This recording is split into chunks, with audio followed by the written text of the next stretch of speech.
কিরে ভাই কি করিস? বসে আছি দেখো, তো এভাবে কেন বসে আছিস ভাই? তুমি আসবে বলে আচ্ছা তোর মন খারাপ কেন? একা একেলা মন, আরে ভাই আমি থাকতে তুই একা কিভাবে? তুই কে আমার আমি কে মানে?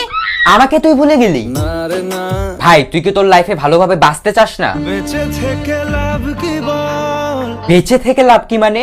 মরে গিয়ে তুই কি করবি? তারা হয়ে জ্বলে যাব, হ্যাঁ আরো? পাখি হয়ে ধরা দেব, ভাই তুই চেষ্টাটা কি করছিস বলতো? তাকে আটকে রাখার চেষ্টা, ভাই দেখ যে চলে গেছে তার কথা ভেবে আর নিজের সময় নষ্ট করিস না, মুভ অন কর। না রে না, না মানে এভাবে তুই আর কতদিন থাকবি ভাই? জানি না যাব কদ্দূরে এখনো, ভাই আমি তোকে ভালো মতন বলছি তুই ওকে ভুলে যা, আমি ওর চেয়ে আরো অনেক ভালো মেয়ে তোকে এনে দেবো। লাগে না লাগে না, তাহলে এভাবেই থাক শালা, আমি চললাম। কোনো উপায় দিয়ে যা তুই, এই নে। अच्छा चलता हूँ दुआओं में याद रखना।